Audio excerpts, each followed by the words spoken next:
Salut à tous, bienvenue dans une nouvelle émission du Feed des Postes. Aujourd'hui, j'aimerais faire une émission alors qui sera un peu plus libre que d'habitude, hein. C'est pas une émission préparée ou quoi que ce soit.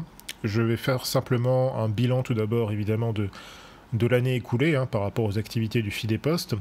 Et j'évoquerai aussi quelques actualités brûlantes, en particulier donc la réponse au doubia de Traditionis Custodes par la Congrégation pour le culte du divin et la discipline des sacrements. Et je parlerai aussi rapidement de l'actualité politique, notamment du renforcement de la tyrannie sanitaire, comme vous l'avez sans doute appris. Et voilà, on en parlera un petit peu à la fin de l'émission. Donc comme dit, c'est une émission voilà, pas du tout préparée, donc voilà, il n'y aura pas de montage spécifique ou quoi que ce soit. Excusez-moi pour voilà, le propos qui sera peut-être un petit peu, pas forcément décousu, mais un petit peu plus libre que d'habitude.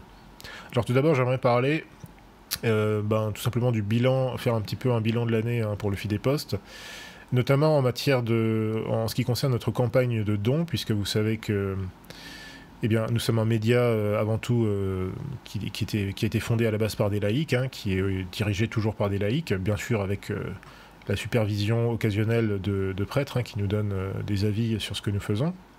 Mais tout ça pour dire que, évidemment, notre travail qui à la base était tout à fait bénévole, ou enfin c'était un blog, hein, comme vous le savez à la base c'était un blog personnel qui est devenu ensuite un site un peu plus sérieux.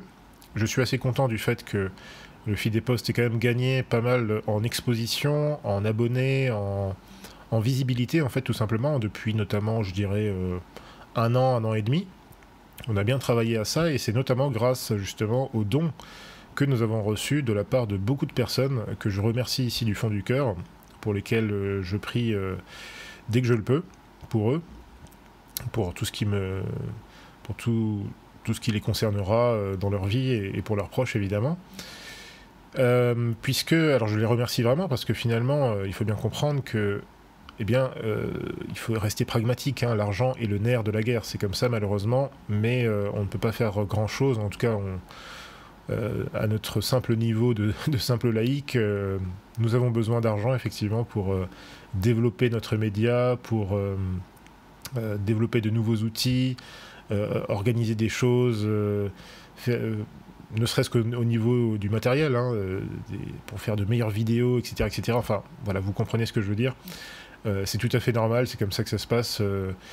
Et c'est comme ça pour tous les médias ou pour toutes les entreprises ou diverses et variées, c'est comme ça. Donc je remercie vraiment toutes les personnes qui nous ont fait des dons, ça nous a beaucoup aidé. C'est vraiment ça aussi qui, à mon avis, a permis au Feed des Postes de se professionnaliser d'une certaine façon, de faire des contenus beaucoup plus professionnels, mieux montés, etc. etc.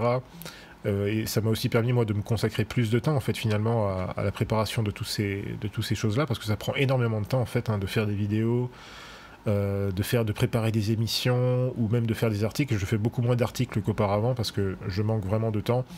On a tous nos activités professionnelles à côté, hein, on a tous un devoir d'État. Encore une fois, moi, je suis un simple laïc, je n'ai pas de sacerdoce, je ne suis pas un prêtre, ni une personne en religion, donc... et bien voilà, forcément je fais comme je peux. Mais en tout cas, voilà, sans l'aide de tous les amis du Feed des Postes, eh bien je ne pense pas que j'aurais pu faire tout ce que j'ai fait jusque-là, notamment depuis un an et demi. Alors, en termes de bilan, moi, il y a vraiment une grande satisfaction en ce qui me concerne, hein, je retire vraiment une grande satisfaction, notamment au niveau de certaines idées qu'on a réussi à populariser, hein, des idées qui étaient un petit peu tombées en désuétude. Et je parle notamment de la doctrine, ce qu'on appelle l'intégralisme, ce qu'on appelle aussi le catholicisme politique, ce qu'on appelle aussi tout simplement la doctrine sociale de l'Église.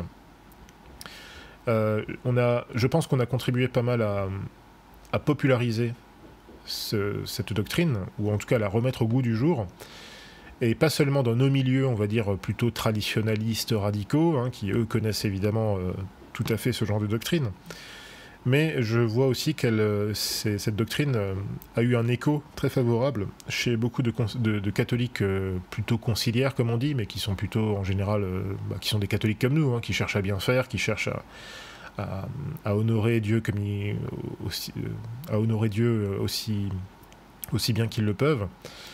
Et je vois que l'intégralisme a vraiment un écho favorable, notamment chez les jeunes, qui comprennent effectivement que eh bien, finalement, la France et tous les autres États, en fait, toutes les autres nations ne pourront pas se relever et ne pourront pas échapper, en fait, finalement, au mondialisme, à la tyrannie sanitaire, à tous les malheurs, en fait, qui frappent la société, hein, le LGBT, l'avortement, l'injustice sociale, la déliquescence de l'économie, tout ça, on ne pourra pas y échapper si on ne revient pas, justement, à... eh bien, en fait, tout simplement, à l'État catholique, en fait. Hein. L'État catholique offre vraiment toute une gamme de solutions qui permettent à la fois donc de garantir une vraie souveraineté de l'État, à la fois de garantir aussi que la nation soit sous de bons auspices, en particulier sous les bonnes grâces du Seigneur, et aussi que cette nation, que nos sociétés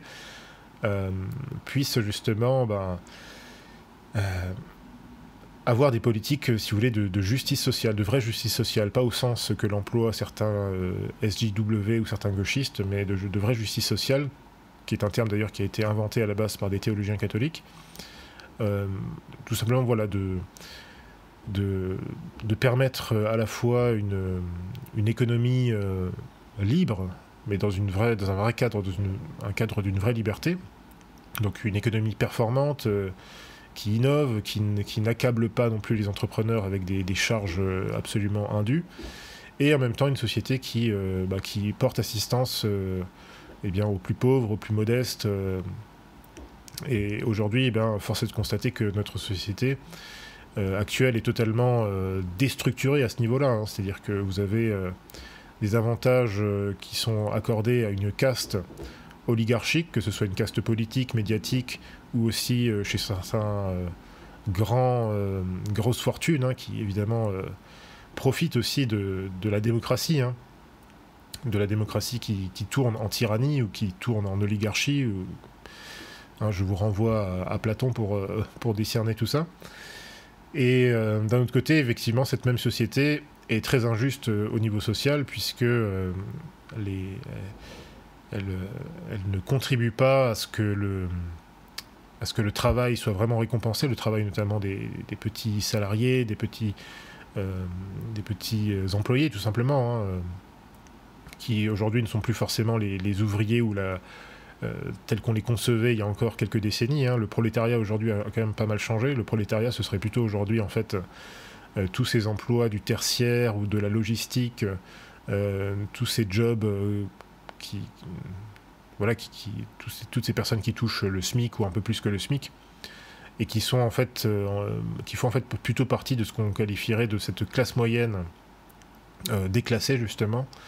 C'est plutôt ça aujourd'hui le prolétariat. Et justement cette catégorie de la population se droitise de plus en plus, et justement il serait bon que nous puissions influencer autant que nous le pouvons cette partie de la population justement vers la foi catholique, ou en tout cas au minimum lui faire comprendre qu'effectivement le catholicisme politique a beaucoup de solutions concrètes à apporter à la cité, à la société justement à ce niveau-là, pour corriger tous les défauts, tous les graves et nombreux défauts de notre société actuelle. Alors évidemment ça va être un gros chantier, c'est un chantier littéralement surhumain, hein, c'est-à-dire qu'on ne pourra pas y arriver juste avec nos petits bras, avec notre petite volonté humaine, ça ne suffira pas, il faut vraiment que nous soyons dignes des grâces de Dieu pour arriver vraiment à relever la société, quoi. Ne serait-ce que la société française, ce qui est déjà un énorme challenge au vu de l'état pitoyable dans lequel elle se trouve. Donc voilà, je suis assez content que voilà, au moins le Fidepost ait pu contribuer à populariser un peu ces idées-là. On continuera à le faire, hein, notamment dans le cadre d'un autre projet qui m'occupe pas mal en ce moment, et qui m'occupe surtout avec toute une bande d'amis, de frères et de sœurs catholiques. Hein. Donc je parle ici évidemment du réseau Élite Nationale, dont j'ai déjà parlé 2 ou 3 fois sur la chaîne. Donc Élite Nationale, qu'est-ce que c'est? En fait, c'est un réseau de catholiques intégralistes qui travaillent entre eux à promouvoir le règne du Christ roi dans la société, tout simplement. C'est pas spécialement un mouvement politique ou quoi que ce soit, c'est plutôt pour l'instant un réseau. Alors qu'il se formule, en fait c'est tout récent, c'est-à-dire que ça fait je crois à peine 1 mois ou 2 qu'on a commencé vraiment à travailler la chose. On a aujourd'hui un forum, On a aussi un espèce de space sur Element, un peu comme un Discord, on va dire. Donc on a un forum, on a cette espèce de Discord, mais qui est en fait sur Element. On a aussi une chaîne YouTube et on a aussi un compte Twitter. Donc encore une fois, c'est tout récent, on a commencé il n'y a pas longtemps. Le forum est déjà quand même très actif. On a quand même déjà beaucoup de discussions. On a commencé à faire quelques émissions. Évidemment, pour l'instant, c'est encore avec les moyens du bord. Donc on va s'améliorer notamment en 2022. On commence à prévoir pas mal de choses, à faire un planning assez conséquent. Et tout ça pour dire que je pense que ce projet Élite Nationale va de plus en plus m'occuper. Et donc j'aurai de moins en moins de temps à consacrer en fait au feed des posts. Je réfléchis aussi peut-être à transmettre le feed des posts d'une certaine façon. Notamment, j'aimerais bien en fait que le feed des posts soit un peu plus sous la main de clercs, donc de prêtres, de bons prêtres catholiques traditionnels, qui pourraient justement distiller plus souvent des sermons, des conférences, etc., etc. Donc le feed des posts, pour moi, doit vraiment rester dans cette approche plutôt portée vraiment sur la théologie, sur l'apologétique.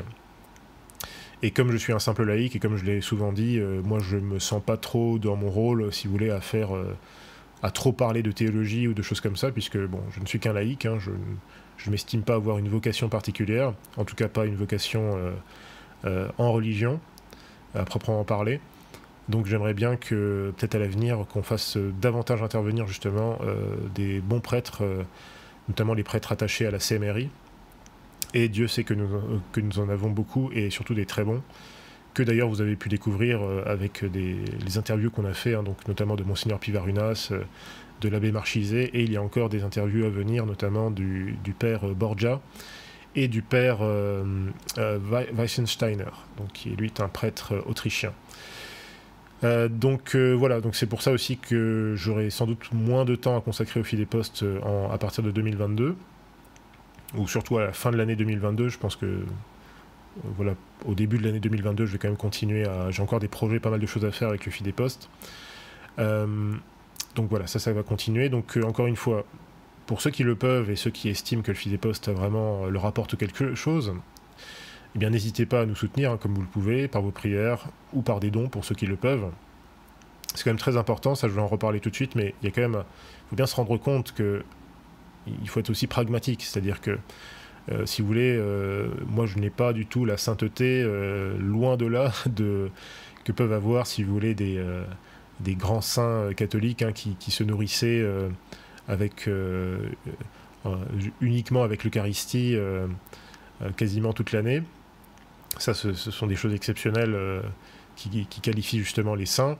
Moi, je suis un simple laïc, donc forcément, j'ai besoin de manger aussi. Alors bien sûr, j'ai mes activités professionnelles à côté, mais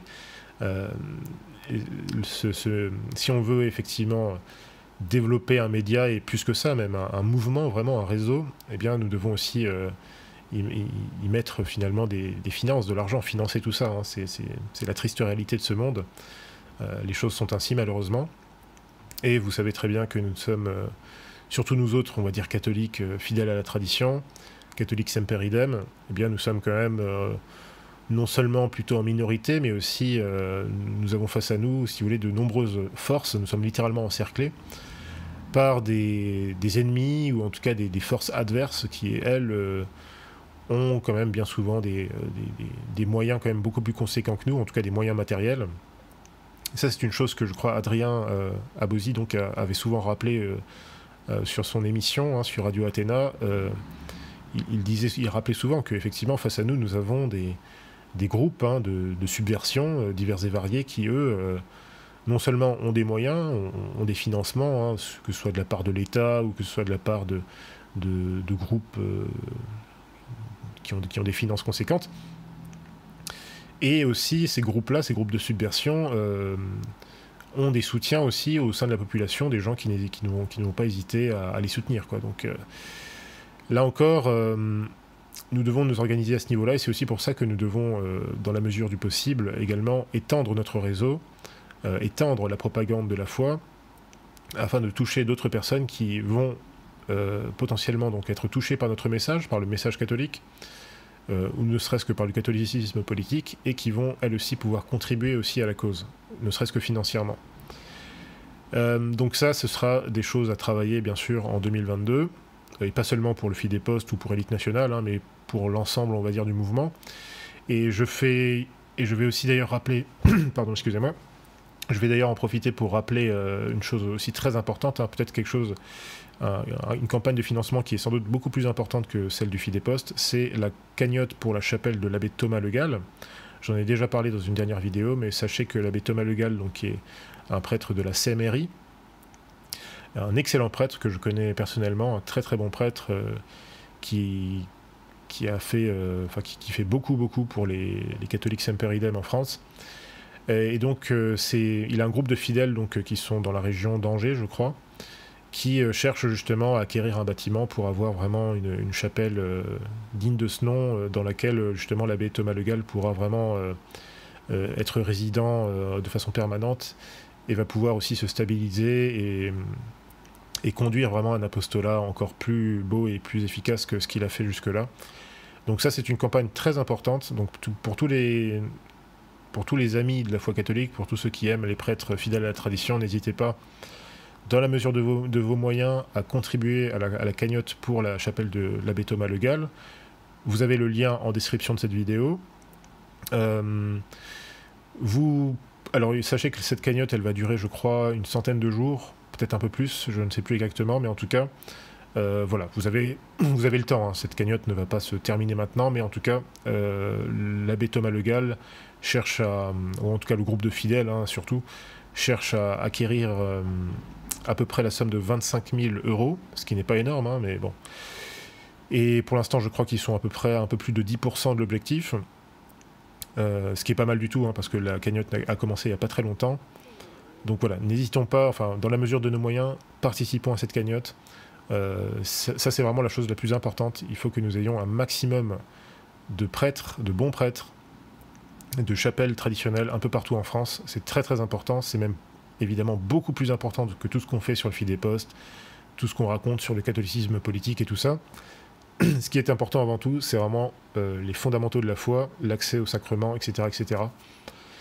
Donc ça, c'est vraiment la priorité. Donc, mais ça fait partie, hein, de tout ce que je raconte, ça fait partie vraiment de tout le combat catholique que nous sommes en train de mener actuellement.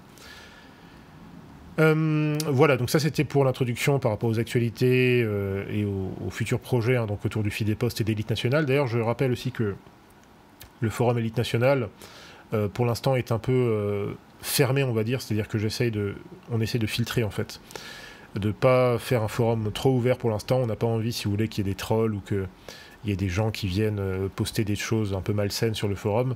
Donc pour l'instant, on essaye de faire en sorte que seuls des catholiques qu'on connaît, des gens qu'on connaît soit en réel, soit sur les réseaux, voilà, des catholiques sérieux. Et encore une fois, on n'est pas fermé, si vous voulez, dans la mesure où c'est pas un forum qui est uniquement réservé aux CD vacantistes, hein, rassurez-vous. Pour peu que vous soyez un catholique sérieux, et surtout que vous soyez en faveur justement du règne social du Christ roi, eh bien ce forum est fait pour vous, ce réseau est fait pour vous plus exactement, parce que c'est aussi un réseau en fait communautaire, hein, donc d'amitié, de collaboration sur des projets divers et variés, hein. Ça peut être des projets, alors vous pouvez lancer votre projet, hein, ça dépend ce que vous voulez faire. C'est aussi un réseau de collaboration en termes de connaissances, hein, sur tout ce qui est entreprise, marketing. Ça recoupe beaucoup de choses. En fait, c'est un réseau communautaire d'entraide, de partage de connaissances, de solidarité entre catholiques. C'est un peu ça l'idée d'Élite Nationale. Voilà, un réseau communautaire catholique, tout simplement. Et après, on verra, peut-être que dans l'avenir, d'ici quelques années, ça deviendra quelque chose d'un peu plus important. Mais on commence comme ça, on commence modestement. Donc en tout cas, sachez que toutes les personnes qui ont déjà fait des dons au Fidé Post recevront bientôt, dès que j'aurai le temps, de faire ce mailing. Je vais faire un mailing général pour envoyer justement un lien, ou plutôt une espèce de présentation à toutes les personnes qui ont fait des dons au Fidé Post. Toutes ces personnes-là, d'office, sont déjà membres d'Élite Nationale. Si elles le veulent, elles peuvent rejoindre le forum. Il n'y a aucun souci. Toutes les autres personnes qui désirent aussi rejoindre Élite Nationale, n'hésitez pas à nous envoyer un mail. Vous pouvez m'envoyer un mail à fidepost@protonmail.com ou un mail à elitenationale@protonmail.com ou à nous contacter sur les réseaux sociaux. Voilà, vous nous envoyez un message, il n'y a aucun souci. Si vous voulez rejoindre le réseau, c'est avec plaisir.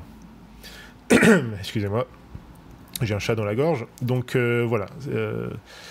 Vous avez un peu l'idée générale d'élite nationale, donc ça c'est un projet qu'on va développer de plus en plus, et sur lequel évidemment encore une fois je serai pas mal occupé. D'autant plus que j'ai de plus en plus de responsabilités au niveau professionnel, donc c'est ça aussi qui me plombe pas mal par rapport au FIDE-Post. Voilà, forcément, vous savez que j'avais lancé la campagne de dons il y a peut-être 1 an et demi, je crois, ou 2 ans quasiment. Bon, à la base, on voulait récolter à peu près 10 000 ou 15 000 euros, je crois, c'est ce qui nous aurait permis justement vraiment de lancer le FIDE-Post de façon assez massive et d'atteindre, si vous voulez, une taille critique qui nous permette d'en faire vraiment un média à temps plein. Et malheureusement, on n'a pas du tout atteint cet objectif. Alors on est quand même arrivé, on est à plus de 4 000 euros de dons quand même en quasiment 2 ans. Ce qui est énorme hein, pour un petit média comme le nôtre. Pour moi, c'est absolument incroyable. Enfin, pour moi, c'est vraiment énorme. Mais c'est vrai qu'on est quand même très loin de ce que peuvent faire d'autres médias, y compris en France. Hein. Je pense à des médias, par exemple, regardez le Salon Belge. Alors qu'il fait... Bon, c'est intéressant, le Salon Belge, c'est pas mal. Hein. Mais le Salon Belge, il faut voir quand même que je crois qu'eux, ils se financent quasiment à hauteur de...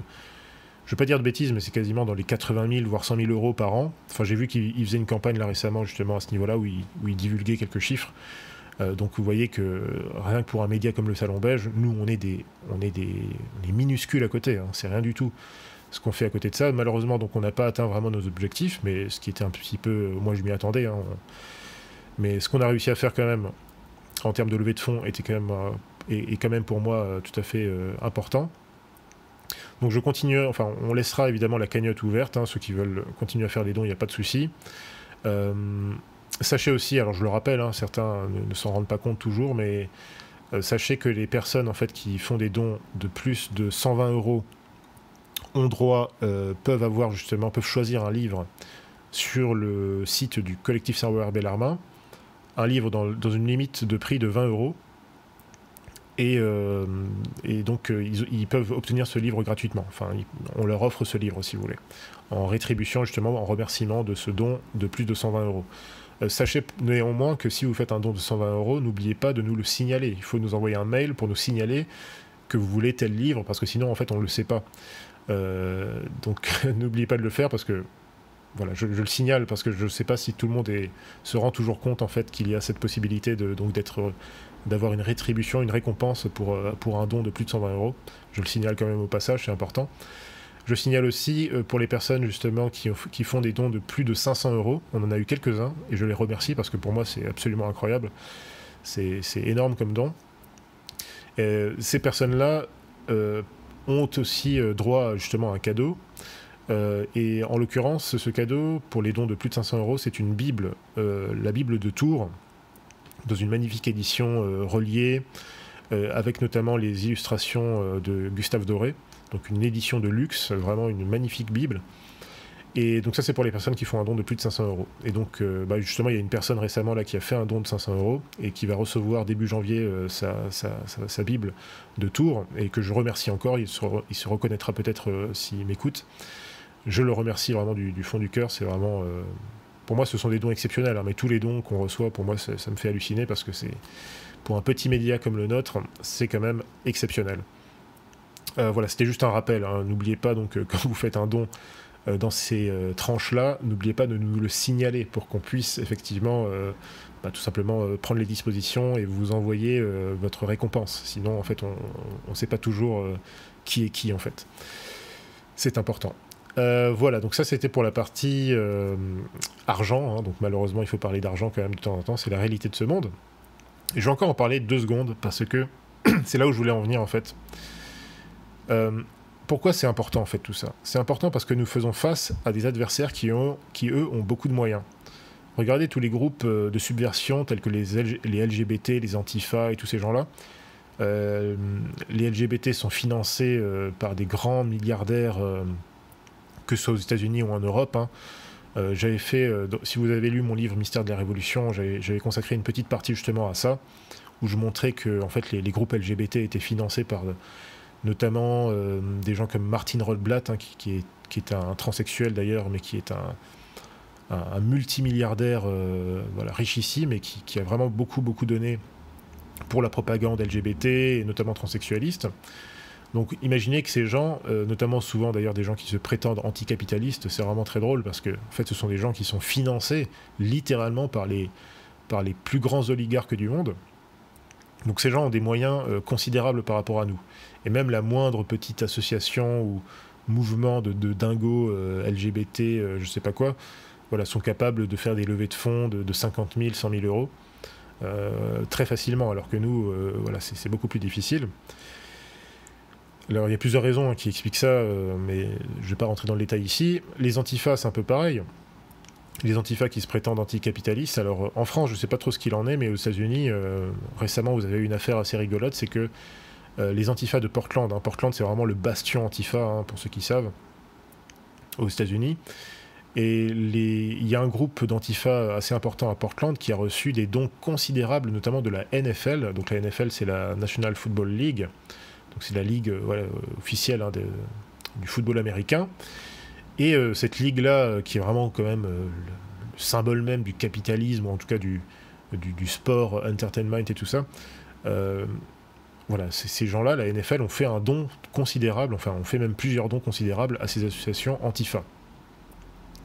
Donc imaginez, c'est comme si vous appreniez que l'UEFA avait fait un don à la Horde à Lyon, là où je sais pas quoi, enfin tous les groupes d'antifa en France. C'est quand même assez incroyable. Donc tous ces gens, tous ces antifas qui se prétendent anticapitalistes, en réalité, bien souvent sont financés et protégés justement par des ultra-capitalistes.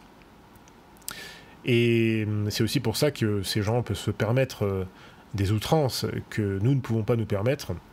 C'est pour ça que vous voyez ces groupes antifa qui se permettent effectivement de faire des actions ultra-violentes dans des manifestations, d'attaquer la population, d'attaquer la propriété privée, de casser des vitrines, sans être spécialement inquiétés parce que manifestement il y a des ordres émanant de la hiérarchie policière ou de la préfecture qui leur permet en fait d'échapper à des poursuites judiciaires, aux poursuites judiciaires qu'ils mériteraient. Donc ça, c'est l'État.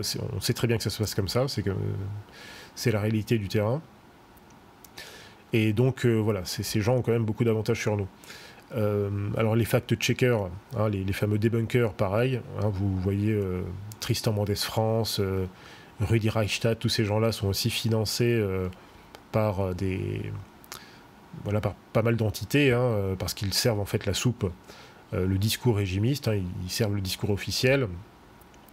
Leur travail, c'est de discréditer justement toutes les personnes qui contribuent à réfuter la propagande, que ce soit la propagande de l'État ou la propagande médiatique.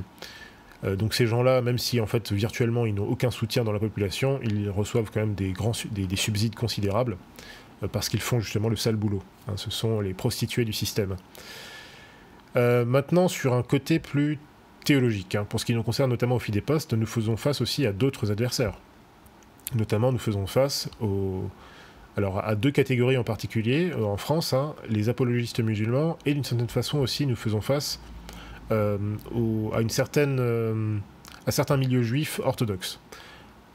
Alors, les milieux juifs orthodoxes sont plus discrets parce que les gens ne se rendent pas toujours compte que eux aussi ont une activité, on va dire, apologétique qui attaque justement en particulier le catholicisme.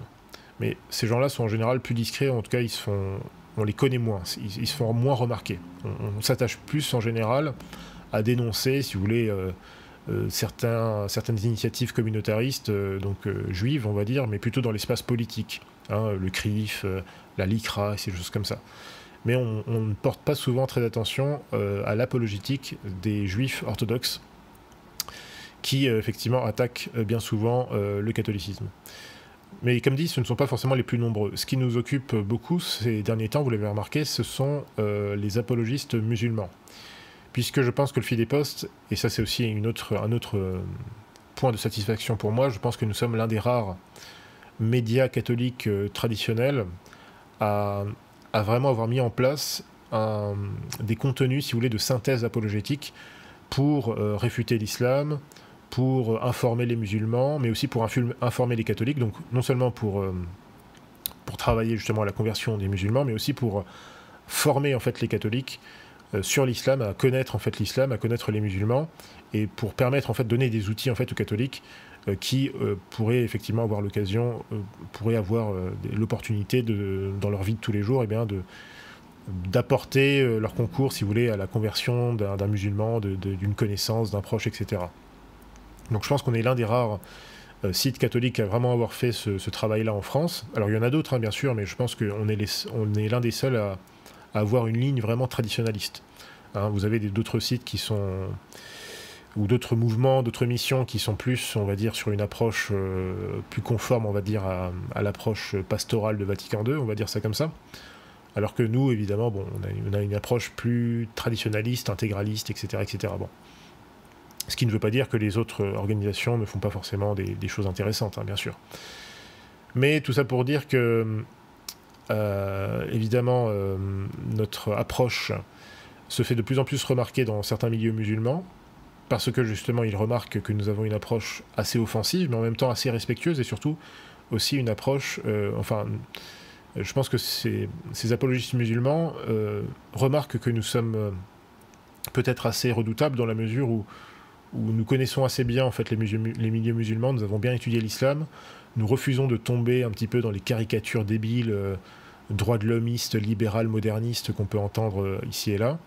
Voilà, nous tenons vraiment un discours fidèle à la tradition catholique, hein. On n'est pas là pour chialer sur le voile musulman ou sur... oui, les musulmans ou l'islam est horrible parce qu'il y a la guerre ou je sais pas quoi, parce que Mohamed a fait la guerre. Voilà, on refuse de tomber un petit peu dans cette caricature un petit peu faiblarde en fait, hein, qu'on retrouve chez certains laïcards ou chez certains modernistes.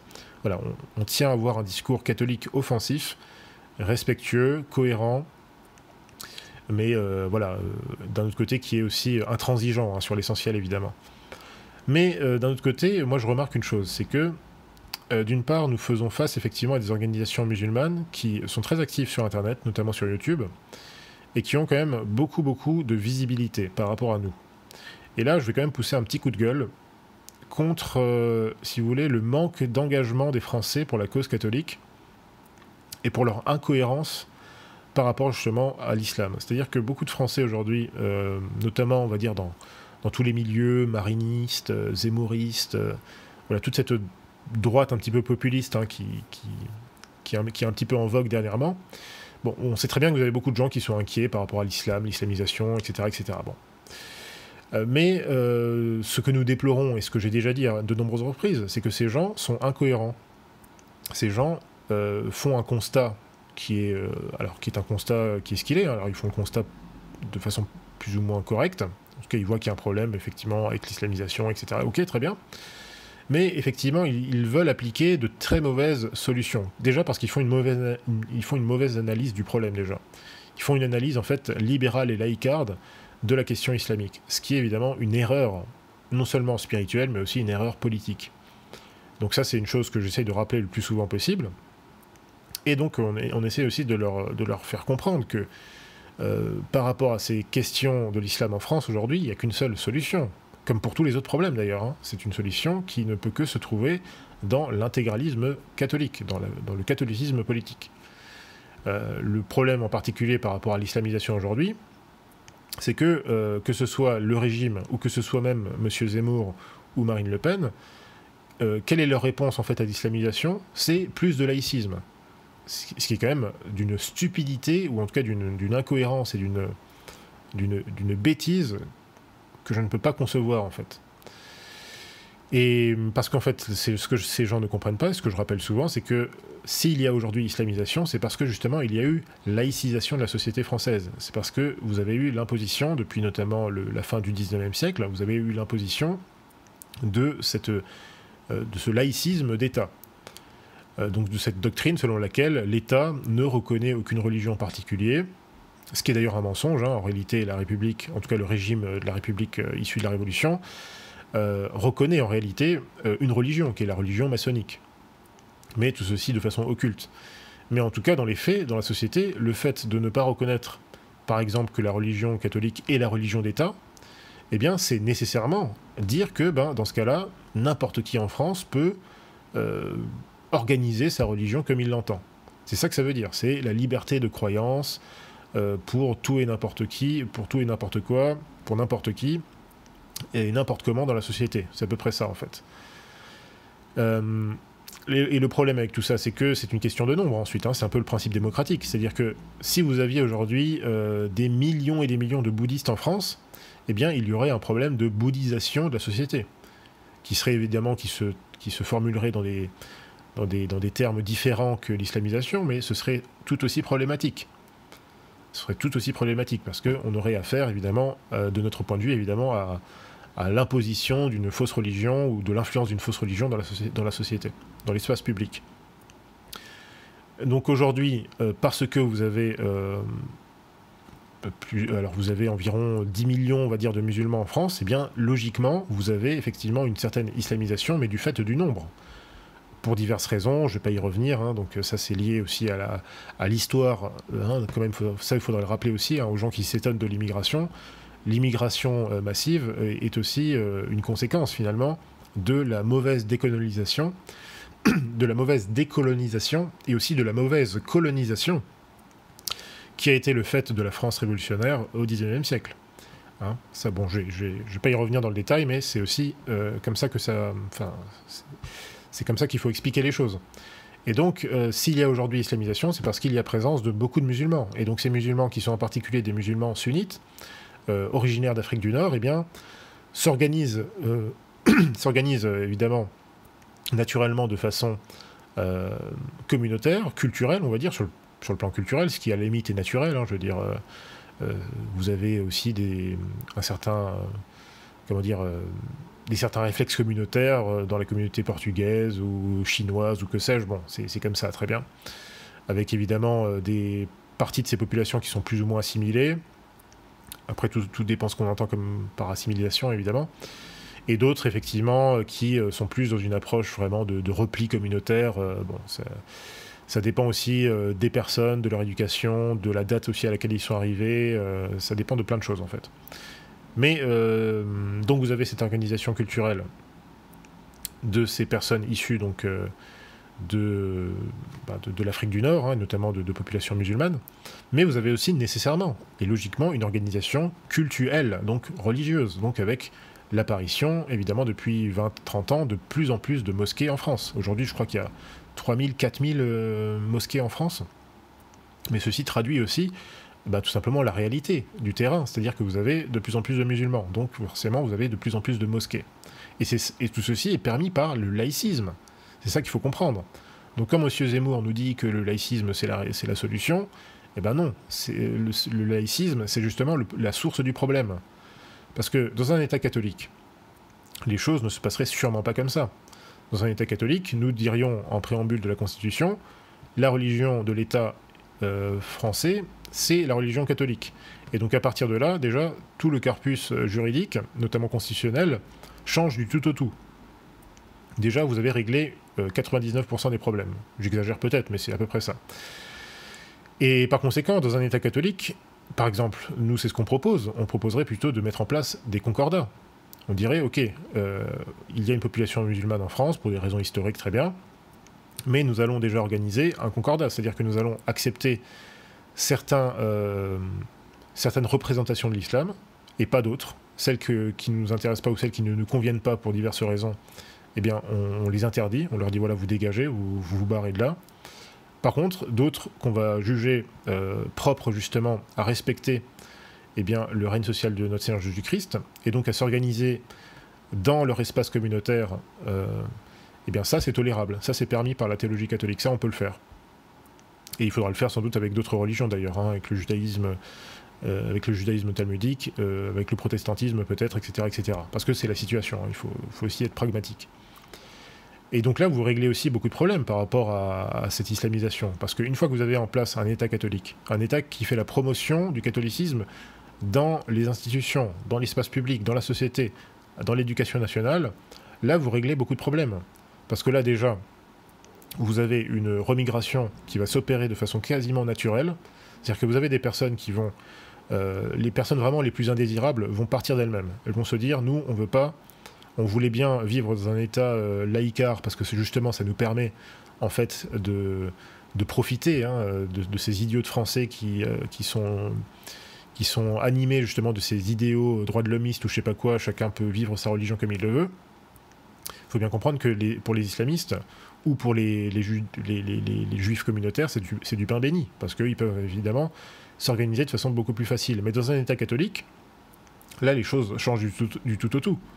Ceux qui aimeront vraiment la France, et qui s'y sentent bien, qui ont fait leur villa, qui travaillent, etc., eux, ils vont rester parce qu'ils vont se dire nous, ça nous convient très bien, parce qu'on préfère un État catholique, et beaucoup de musulmans nous l'ont dit, beaucoup de musulmans nous disent, mais nous, on préfère largement vivre dans un État catholique, où on pourra tout simplement vivre notre foi musulmane dans nos mosquées, dans notre coin, ce sera bien organisé et protégé par l'État. Et en même temps, cet État sera beaucoup plus... cette politique-là nous convient beaucoup plus, parce qu'au moins ce sera un État qui va essayer de réprimer justement tous les abus antinaturels, tout ce qui est promotion de l'homosexualité, avortement, mariage homosexuel. Nous, ça nous convient beaucoup plus que l'actuel état des choses, quoi. Donc il y a beaucoup de musulmans, à mon avis, qui seraient très favorables à cet État catholique. Ils y trouveraient leur compte, et je pense même aussi beaucoup de juifs orthodoxes qui ont un minimum de respect pour la loi naturelle. Et puis, tous les autres qui n'aimeront pas cet état de fait, ils partiront d'eux-mêmes, en fait. Parce qu'ils se diront, en fait, l'état de fait, enfin, l'état actuel de la société ne nous est plus du tout favorable. Voilà, c'est juste quelque chose de mécanique et de logique, en fait. Un peu comme dans les États, dans beaucoup d'États musulmans aujourd'hui, même dans ceux où vous avez plus ou moins une espèce de pseudo-laïcité, mais en réalité, vous avez quand même une constitution qui affirme que l'islam est la religion de l'État. Ce sont aussi des États dans lesquels il est très difficile de vivre en tant que chrétien.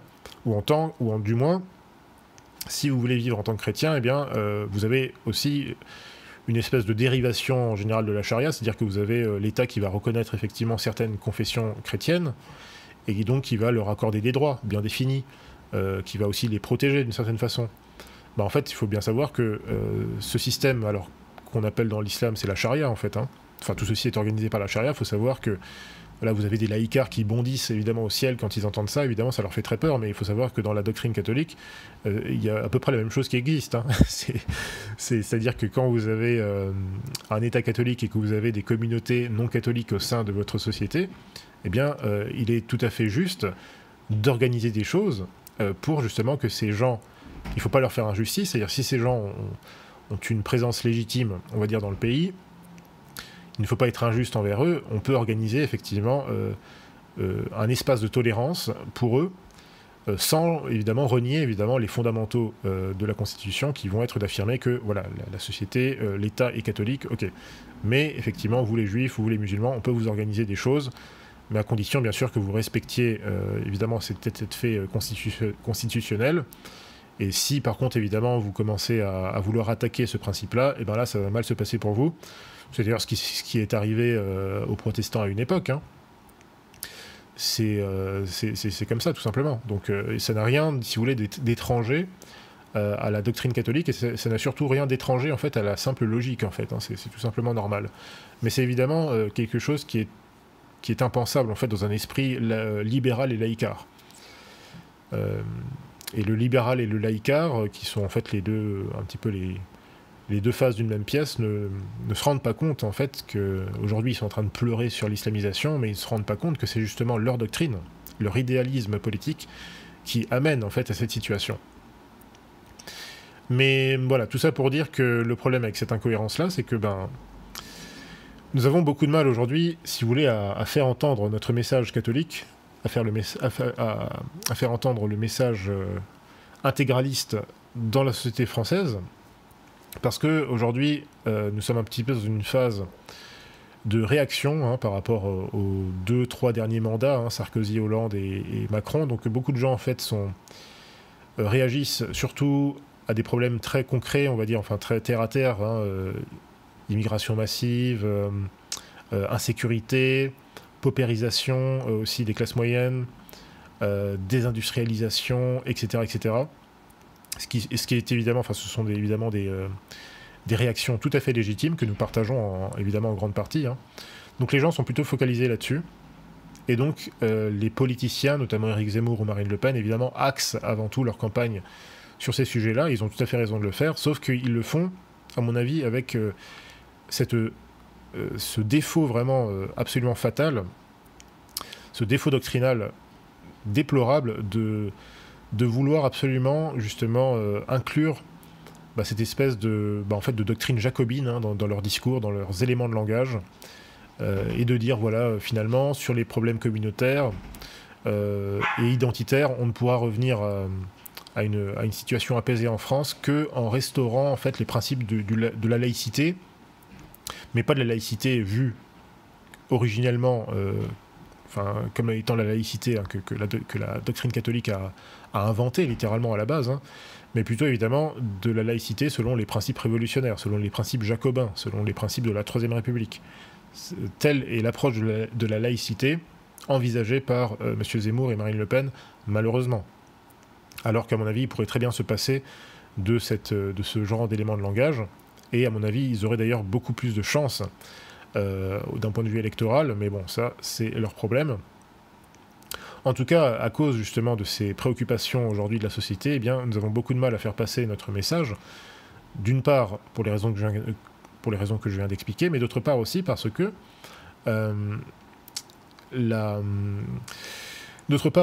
que effectivement, nous n'avons pas les moyens, si vous voulez, de nos adversaires ou de nos concurrents. Parce que là, j'ai parlé des adversaires tout à l'heure, hein, notamment LGBT, Antifa et tous ces gens-là, propagandistes d'État et compagnie. Mais nous avons aussi des concurrents. Donc des gens qui peuvent être nos alliés sur certains points, mais avec qui on s'oppose aussi sur d'autres points. Donc ce sont plutôt des concurrents. Je pense notamment à toute cette génération ou à toute cette mouvance à la fois mariniste et zémouriste. Donc des gens avec qui on va partager beaucoup de choses, évidemment. Et je pourrais même dire la chose de certains musulmans, hein. Je parle pas de tous les musulmans, mais de certains musulmans, évidemment, qui pensent bien, en tout cas au niveau politique ou au niveau, en tout cas, de la loi naturelle. Voilà, avec tous ces gens-là, finalement, on peut avoir plein de points d'accord hein, sur des questions de société, des questions politiques, de justice sociale, d'économie, d'accord. Mais après, évidemment, le problème, c'est que nous sommes en minorité par rapport à tous ces gens. Nous sommes en minorité par rapport aux musulmans, nous sommes en minorité par rapport même aux juifs orthodoxes ou talmudiques, hein, peu importe, qui eux sont peut-être moins nombreux numériquement, mais qui ont beaucoup plus d'influence dans certaines sphères de l'État, ou en tout cas certaines sphères publiques, qu'elles soient politiques ou médiatiques. Et évidemment, surtout, nous avons beaucoup moins d'influence, beaucoup moins de pouvoir par rapport à cette droite, on va dire, actuelle, cette droite populiste, que ce soit la droite mariniste, la droite zémouriste, ou même la droite, on va dire, la plus à droite du camp LR, qui est aujourd'hui un petit peu déstructuré, mais qui... Voilà, peu importe. En tout cas, je pense que nous sommes un petit peu étouffés par tout ça. Et ça se voit avec le parti Civitas, qui est, pour moi, le principal parti, le seul parti catholique aujourd'hui en France. Hein. Alors il y a aussi le parti là, de Jean-Frédéric Poisson, mais je dirais que quelque part Civitas a beaucoup plus d'impact militant, beaucoup plus d'expérience aussi, beaucoup plus de pertinence aussi dans son parcours. Et malgré tout, malheureusement, c'est vrai que Civitas, alors qu'ils se sont illustrés par plein d'actions héroïques au cours de ces 10 dernières années, qui se sont signalés aussi par des actions en justice tout à fait spectaculaires. Hein. Je pense notamment par rapport lors du confinement, hein, je crois que c'était en 2020, c'était eux qui avaient agi justement auprès du Conseil d'État, je crois, pour que les églises puissent rester ouvertes, alors que c'était même pas la hiérarchie conciliaire hein, qui avait fait le boulot, c'était Civitas. Si je me souviens bien, en tout cas, si je dis pas de bêtises.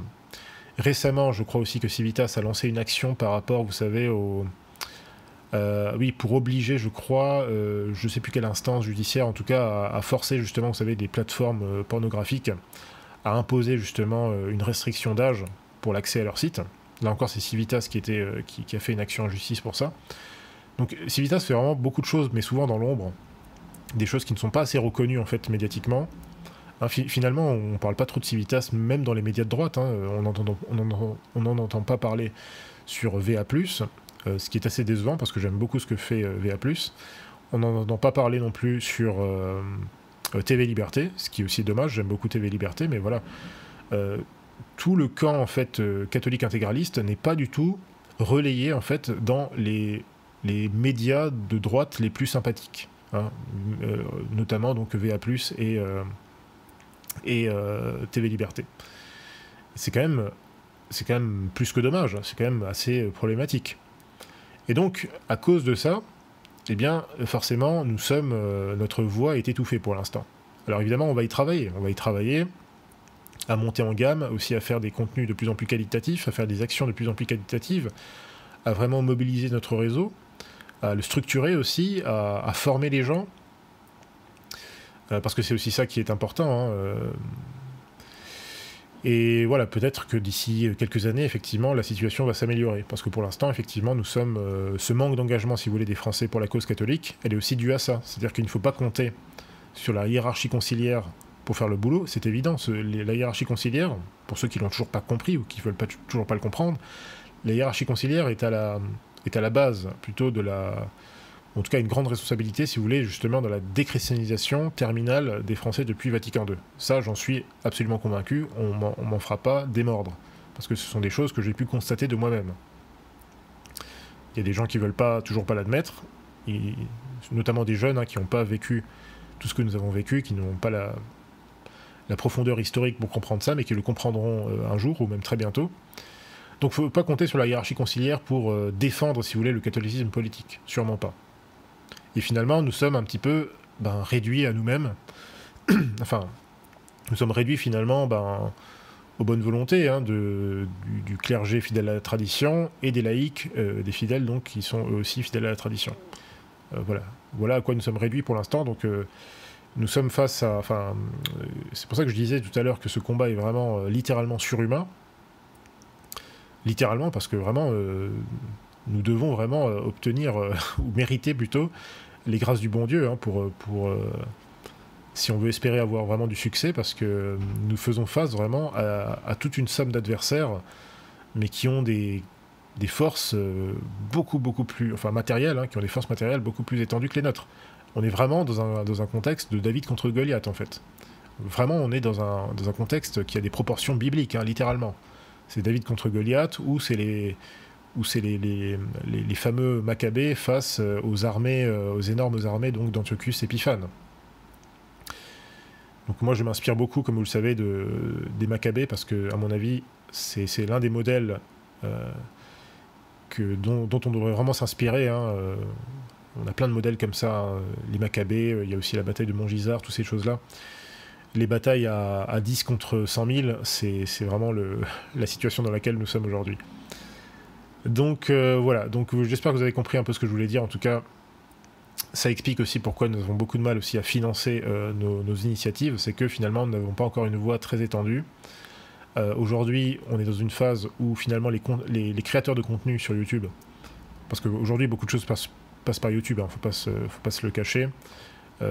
Aujourd'hui, ça a beaucoup changé par rapport à il y a encore 10 ans ou 15 ans, où le militantisme était beaucoup plus dans la réalité, dans l'interaction humaine réelle. Aujourd'hui, c'est beaucoup virtualisé, malheureusement. Alors, il y a des mauvais aspects, il y a aussi des bons aspects, hein. Ça permet aussi de mobiliser ou de toucher plus de gens, mais il y a aussi un côté virtualisation qui est très problématique par rapport à ce qui se faisait il y a encore 10 ans.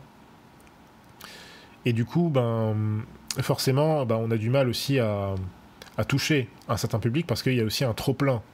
C'est-à-dire qu'aujourd'hui, vous avez beaucoup de chaînes, on va dire, qui sont catégorisées comme étant à droite, qui font du contenu alors plus ou moins utile, plus ou moins de qualité, des gens qui sont, pour certains d'entre eux, nos amis, qui sont aussi des catholiques d'ailleurs, d'autres qui sont pas vraiment catholiques, mais qui font du contenu, on va dire, plus ou moins de droite, mais qui mélangent des choses, voilà, très, à notre avis, très inutiles, enfin, qui n'ont pas beaucoup d'utilité pour la cause actuelle, pour la cause nationale et pour la cause catholique. Et donc, il y a quand même beaucoup de temps perdu, je trouve. Il y a beaucoup de jeunes, effectivement, qui se droitisent par ces contenus-là, par un tas d'autres choses. Mais malheureusement, c'est très bien qu'ils se droitisent, hein, qu'ils prennent de conscience de certaines choses, qu'ils se dégauchisent, en fait. Mais le problème, c'est que on perd beaucoup de temps, parce que ces jeunes-là, en fait, se restent bloqués bien souvent à un stade un petit peu de droitisme un peu bébête. Voilà, pour eux, être de droite, c'est juste réagir face à l'immigration, ou face à l'insécurité, ou face à des trucs comme ça. Bon, ce qui est déjà très bien à la base, hein. C'est déjà une bonne chose de réaliser ça, ou de sortir du discours gauchiste, de l'aveuglement gauchiste, c'est déjà une bonne chose. Mais le problème, c'est qu'ensuite, il faut absolument très rapidement passer à l'étape supérieure, qui est l'étape même essentielle, hein, ce qui est la catholicisation, c'est-à-dire la conversion. On ne pourra rien faire sans conversion massive en fait des Français. Hein. Tant que la droite restera sur un discours laïcard, libéral, anti-immigration, mais en même temps on fait rien contre l'avortement, on fait rien contre le mariage homosexuel, etc. Tant qu'on restera dans ce paradigme-là, en fait, on ne pourra pas... en fait, finalement, la réaction sera très faible. Elle restera très faible face aux forces qui sont contre nous. Donc il faudra vraiment une christianisation vraiment du combat politique national dans les prochaines années pour atteindre nos objectifs. Et ça, c'est vraiment un petit peu l'un de nos principaux chevals de bataille. Enfin, c'est l'un de nos principaux chevals de bataille sur Élite Nationale. Hein, c'est vraiment de catholiciser en fait la réaction de droite actuellement en France, de la catholiciser, et de s'inspirer aussi d'ailleurs de ce qui se fait pas mal, par exemple, en Pologne. Hein, en Pologne, quand vous voyez les manifestations gigantesques, avec des gaillards, des colosses comme ça, avec des grosses bannières du Christ, avec des grosses bannières Deus Vult, c'est ça qu'il nous faut en fait. Hein, c'est pas des manifestations un petit peu... voilà, si vous voulez, quand les choses s'amélioreront, enfin quand on verra, si vous voulez, des signes intéressants en France, je pense que ce sera le moment où on verra des manifestations des gilets jaunes et des anti-vax, mais non plus avec des slogans débiles ou avec à moitié des groupes de gauche ou je sais pas quoi et des tarés New Age. Non, c'est quand on verra des manifestations gilets jaunes et anti-vax et anti-gouvernement, on va dire, avec des énormes bannières du Christ, avec des statues de la Vierge, avec des énormes icônes, avec des gens qui vont chanter, qui vont chanter des rosaires en pleine manifestation. Là, je peux vous dire que le pouvoir réel actuel va vraiment trembler sur ses fondations. Parce que là, ils verront vraiment la vraie menace, en fait. Là, vous verrez que leur réaction sera tout autre. Et peut-être même que leur réaction sera de courir, de détaler à toutes jambes. Parce que ça fera peut-être l'effet, justement, de faire déguerpir un petit peu tous les esprits démoniaques qui, manifestement, se cachent dans cette certaine sphère de pouvoir. Voilà. Bon, les amis, on arrive quand même à 1 heure d'émission. Je suis encore désolé, hein, comme dit, c'était pas du tout préparé, hein, c'était juste un petit bilan rapide de l'année. Je voulais encore vous parler de la Doubia de Traditionis Custodes, hein, donc qui est paru aujourd'hui, et qui, évidemment, fait enrager pas mal de nos amis donc catholiques, mais plutôt ceux qui sont membres des communautés Ecclesia Dei et compagnie. Alors, je ne vais pas forcément entrer dans le détail parce que malheureusement, je suis très occupé, donc je ne peux pas continuer cette émission très longtemps, mais j'essaierai d'en reparler rapidement, peut-être au début de l'année prochaine, hein, en 2022, là. Je ferai peut-être une émission justement consacrée à ça, parce qu'effectivement, il y a plein de points très intéressants. Et j'espère aussi que cette réponse au Doubia, va aussi ouvrir un petit peu les yeux à pas mal de personnes, hein, qui pensaient encore que voilà, finalement, bon, Traditionis Custodes, on va quand même pouvoir arranger les choses, etc., etc. Bah non, en fait, si vous lisez le document, moi j'en ai lu déjà une petite partie.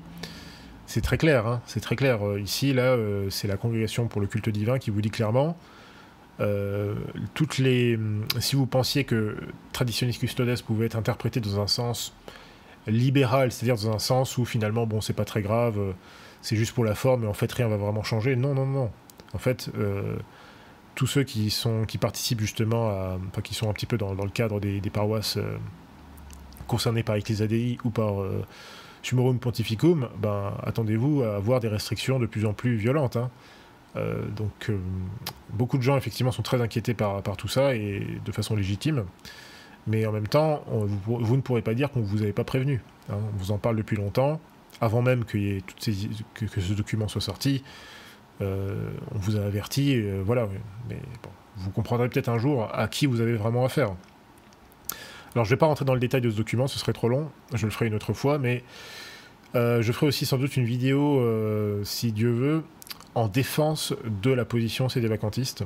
Parce que même si vous savez que je suis assez diplomate, assez ouvert à tout le monde, je reste quand même un catholique de position sédévacantiste. Et c'est peut-être ça aussi, d'ailleurs, qui nous cause beaucoup de problèmes, qui Je soupçonne aussi que notre blacklisting dans certains milieux de droite, je pense notamment auprès de certains médias, s'explique peut-être aussi par notre position sédévacantiste, hein, qui fait toujours polémique évidemment. Mais j'aimerais justement faire une petite vidéo à ce sujet parce que beaucoup de gens, certaines personnes mal informées pensent que la position sédévacantiste serait non seulement une erreur, mais carrément une hérésie, que ce serait même une position schismatique. Et en fait, c'est une grave erreur de penser ça. Pourquoi? Parce que ce qu'on appelle le sédévacantisme, en fait, c'est-à-dire le fait de considérer que les papes depuis Vatican II ne sont pas des vrais papes, ce sont des antipapes ou des imposteurs, parce qu'ils ont enseigné des hérésies manifestes, publiques, notamment en particulier dans leur magistère. Donc les sédévacantistes sont juste des catholiques qui disent ces gens-là ne peuvent pas être des papes légitimes, ils ne peuvent pas être la vraie autorité de l'Église parce qu'ils enseignent des hérésies. Et l'Église ne peut pas enseigner des hérésies, notamment les papes, lorsqu'ils exercent leur magistère, ne peuvent pas enseigner des hérésies. Voici ce que disent en fait les catholiques sédévacantistes, hein, ils ne disent pas autre chose. Donc la question c'est de savoir, est-ce que cette position est conforme à la doctrine catholique? Est-ce qu'elle est conforme à la théologie dogmatique catholique? Eh bien, je suis désolé de l'apprendre à certains, ou plutôt je suis ravi de l'apprendre en fait, à certains. Ben si, en fait, cette position est rigoureusement compatible avec la doctrine catholique. Et ça, j'en parlerai dans une prochaine vidéo, mais sachez que de nombreux papes, de nombreux théologiens, et pas des moindres, des docteurs de l'Église, des grands canonistes, ont tous constamment enseigné que, à l'instant où vous avez même un pape qui enseignerait une hérésie, donc un pape supposé ou pas, hein, peu importe, un type qui se présente comme pape, qui enseigne une hérésie manifeste, publique, dans un document, dans une déclaration en tant que pape, à l'instant T, cette personne, n'est plus pape. Il ne peut pas être pape, et même il n'a jamais été pape, parce qu'il est impossible qu'un pape enseigne l'erreur. Parce que sinon, ça contredirait les promesses de notre Seigneur Jésus-Christ, ça contredirait le dogme de l'infaillibilité pontificale, etc., etc. Les papes, les théologiens, les docteurs de l'Église, les canonistes ont toujours enseigné cela. Or, qu'est-ce que c'est que cette position, cette doctrine-là? En fait, ça correspond à la position sédévacantiste. Donc, moi je dis juste, je ne suis pas là pour forcer les gens, si vous voulez, à adhérer à cette doctrine-là. Hein. Moi, c'est pas mon rôle, j'ai pas ce pouvoir-là. Et je ne suis pas non plus, vous l'avez remarqué, je ne suis pas non plus quelqu'un à excommunier les personnes qui ne sont pas sédévacantistes. Hein. Moi, je considère que vous soyez dans telle ou telle position actuellement, vous êtes un catholique de bonne foi, je n'ai pas à vous juger, à moins que vous soyez un moderniste manifeste, auquel cas vous ne seriez pas un catholique évidemment. Voilà, la plupart du temps, moi je vois des catholiques qui sont de bonne foi, hein, qui sont certes confus par la situation actuelle, et il y a de quoi être confus, mais pour moi, voilà, ce sont des catholiques de bonne foi, mais qui ne comprennent pas forcément la réalité de la situation. Donc vous savez un petit peu mon approche là-dessus. Mais je dis juste que les personnes par contre qui disent de façon tout à fait péremptoire et tout à fait imprudente que les sédévacantistes sont des hérétiques, sont des schismatiques, parce qu'ils disent que, voilà, parce qu'ils ont leur position, parce qu'ils disent que ceci, que cela. En fait, ces gens-là sont tout à fait dans l'erreur. Je viens de vous montrer ici, et je le montrerai plus précisément prochainement, que la position sédévacantiste, en réalité, c'est celle qui aujourd'hui est la plus conforme à la théologie dogmatique. Qu'on le veuille ou pas, hein. Qu'on le veuille ou pas, c'est la plus conforme. Parce qu'aujourd'hui, vous avez des gens, par exemple, qui réagissent à ce moment même à Traditionis Custodes.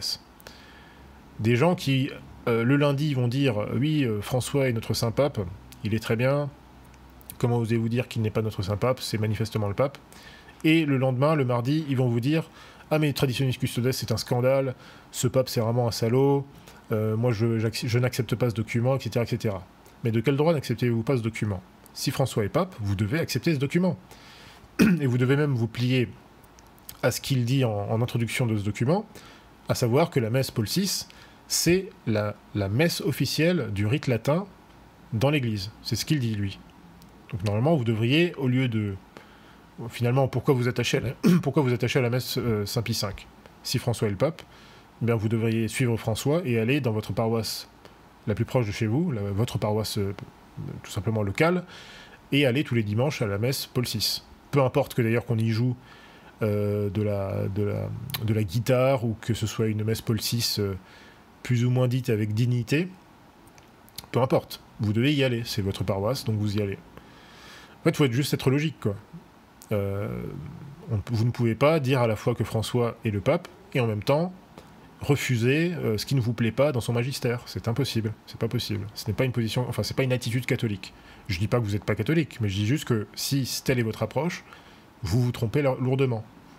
Je vous renvoie notamment à la lettre de Saint Pidis qu'il avait envoyée à l'Union des prêtres, à l'Union apostolique, je sais plus. Bref, c'est une lettre que vous pouvez trouver d'ailleurs sur le Fidéposte, où il critiquait justement, ces prêtres. Je pense notamment qu'il faisait allusion à certains modernistes d'ailleurs.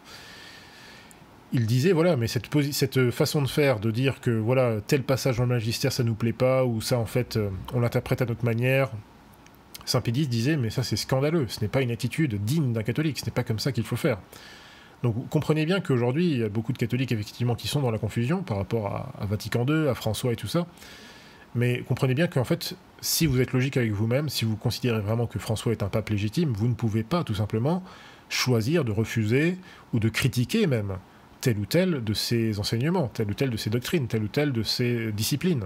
Vous devez vous y soumettre religieusement, en l'occurrence lorsqu'il s'agit du magistère ordinaire.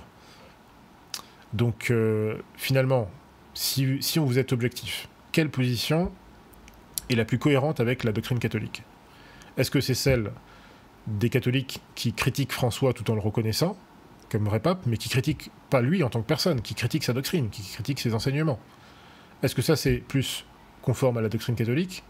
Ou est-ce que c'est pas plutôt la position des sédévacantistes qui disent mais ce que ces individus, ce que ces papes entre guillemets de Vatican II enseignent, c'est tout simplement contraire à la doctrine catholique. Regardez les doctrines de Dignitatis Humanae. C'est exactement le contraire de ce qui est enseigné dans le syllabus ou dans Quanta Cura. Pire encore, ce que enseigne Quanta Cura, enfin ce que condamne Quanta Cura plutôt, c'est exactement ce qu'on retrouve dans Dignitatis Humanae. Donc, la conséquence logique, la conclusion logique de tout ça, encore une fois, selon la théologie dogmatique, hein, selon les papes, selon le magistère, selon les théologiens et les canonistes, c'est de conclure que ces autorités, manifestement, ne sont pas les autorités légitimes de l'Église. Pourquoi? Ça, c'est un mystère. Un mystère que les exégètes, notamment le révérend Père Berry, apportent quelques solutions à ça, quelques éclaircissements, enfin, il apporte quelques pistes pour comprendre comment se fait-il effectivement que nous ayons, depuis Vatican II, cette série de papes, ou de présumés papes, mais qui sont manifestement des hérétiques, en fait, hein, il n'y a pas d'autre façon de le dire. Voilà, il y a l'exégèse, portez attention effectivement à l'exégèse, notamment au révérend Père Berry, à Saint Béatus de Libana, et à d'autres grands exégètes catholiques qui explorent justement ce mystère d'iniquité, qui explorent justement cette question de la passion de l'Église. Rappelez-vous que l'Église, c'est le corps mystique du Christ, et beaucoup d'exégètes, de grands exégètes catholiques ont dit que de la même façon que notre Seigneur Jésus-Christ a subi sa passion, de façon physique pour lui, eh bien, l'Église catholique subira aussi à un moment donné une passion mystique. Et il me semble de toute évidence que c'est ce à quoi nous assistons aujourd'hui. Donc voici l'explication.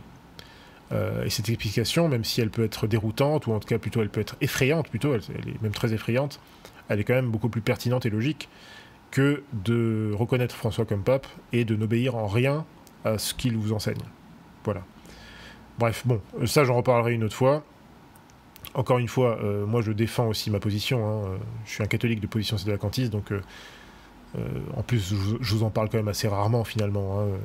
J'en parle pas tout le temps du sédévacantisme, donc je pense que vous pourrez tolérer éventuellement une vidéo de ma part à ce sujet prochainement.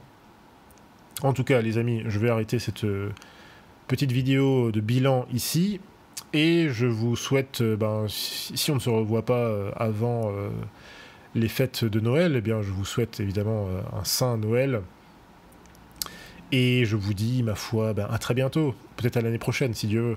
Salut à vous, ciao.